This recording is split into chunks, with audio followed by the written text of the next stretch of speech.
Good day, Harlequin here. In this series, I'll be reviewing both One Piece Pirate Warriors 3 and One Piece Burning Blood to see which One Piece game is superior. And this video in particular, I'll be focusing mainly on the characters, and we'll talk a bit about gameplay and story a bit later on. Now, the easy answer would be to say that Burning Blood is a better game. After all, it looks like the graphics have been beefed up, and it's also a 1v1 fighter, which is a personal favourite of mine, Tekken 7. However, newer doesn't necessarily mean better. I mean, if you're a One Piece fan and you're thinking of buying a game and you see One Piece Pirate Warriors 3 and Burning Blood sitting side by side in the store, it's like, which one do you choose? I mean, even the covers look really similar. Or maybe you have Pirate Warriors already, like me, and you're debating whether or not it's worth buying Burning Blood as well. So again, it begs the question, which game is better overall? Now, I know it's difficult to compare like a hack and slash fighter to, or a hack and slash game to like a traditional fighter game, but I feel they both have their own wins and fails that are worth highlighting, so I'm going to compare them anyway. Bear in mind, this is all just my opinion, so you're free to come up with any conclusions of your own from the points that I bring up. To make it easier to compare them, I'll be using a scoring system. So both games will have a base score of 10 points. Any good features within the games will score 1 point, and any bad points will score -1 point. If it's a really good plus, I may add +2 points, and if it's like a really epic fail, I might do like -2 points, but you get the picture. So the game with the most points at the end will be victorious, so let's get to it. Now, the character roster is arguably the most important part of a fighting game, and those of you out there who do like to play fighters, like myself, will know that characters and their abilities can make or break a fighting game. Like, this is a serious point. The buzzwords here are overpowered.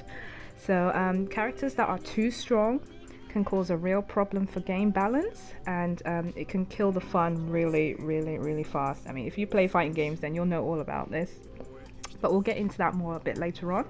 So in Pirate Warriors 3, you can play as all of the Straw Hat Pirates pre and post time skip without DLC. Now, this is it's just too awesome to describe. It's just amazing to be able to play as Luffy as pre time skip and post time skip. It's like you can follow his story along. It's just amazing. You can also play as well-known characters like Buggy the Clown, Hawkeye's Mihawk, Crocodile, etc. But yeah, it's just bursting with quality fan service. It's really good. There are some characters in this game, however, that can't be played in Burning Blood, namely Tashigi, Magdalene, and also Caesar Clown. Other than those three, all the other characters in Pirate Warriors are playable in Burning Blood. However, you can't play as pre-time skip versions of the Straw Hat Pirates just yet, except for Luffy, for some reason.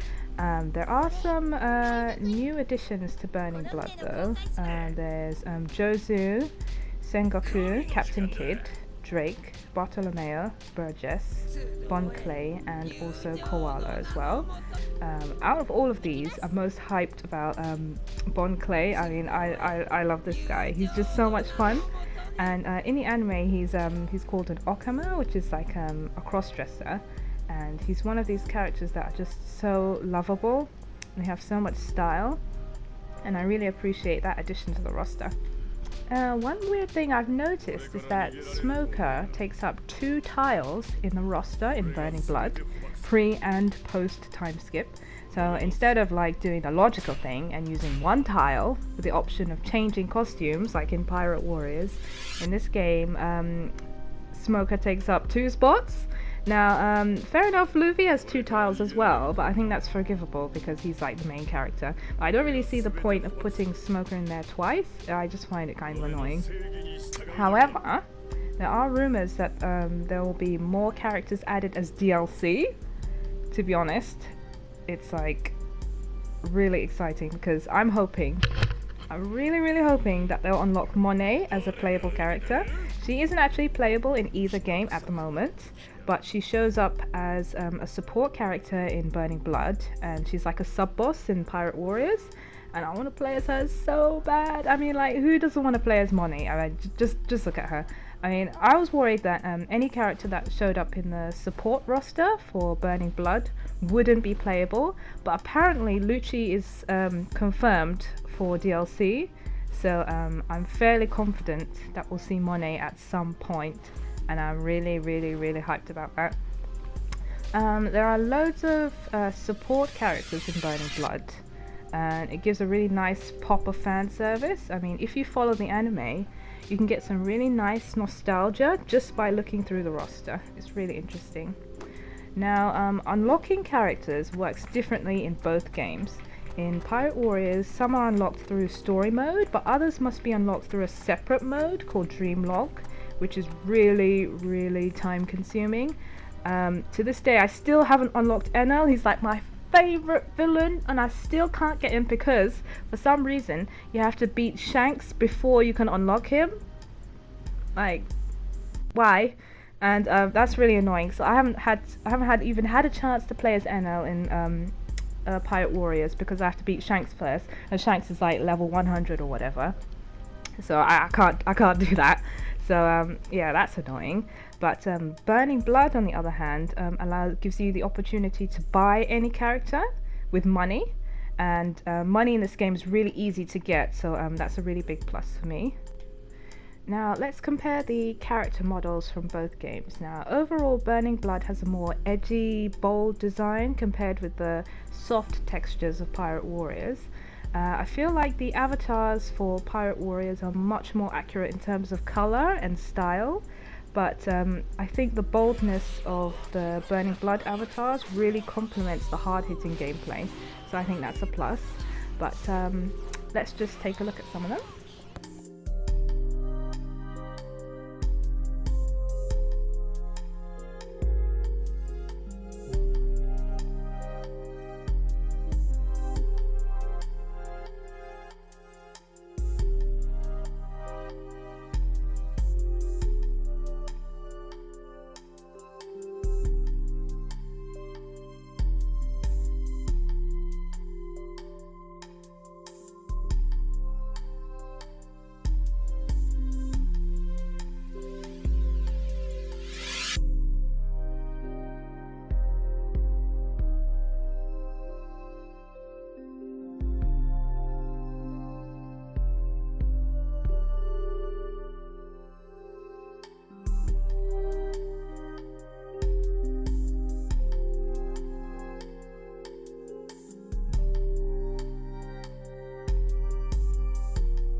Now the moveset is the soul of any character in a fighting game or a hack and slash, and there's an opportunity for both games to provide really high quality fan service just from the move list.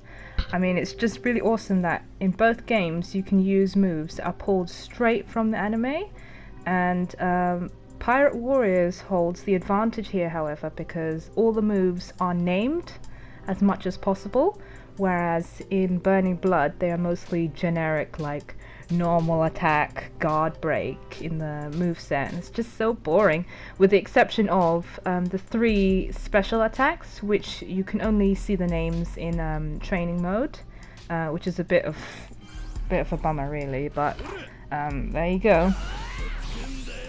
Now when we talk about move list size, as in the number of moves in the move list, personally I love fighting games or beat 'em up games with really big move lists, and I know there are people who couldn't really be bothered to learn like 100 plus moves just for one character, but I honestly feel that it gives the players options, if you know what I mean.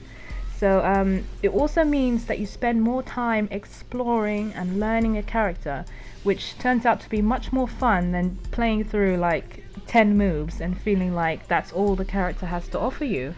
And unfortunately, this is very much the case in Burning Blood. I mean, it's like a real shame because it's supposed to be a more traditional fighting game, and yet they don't give you much to work with.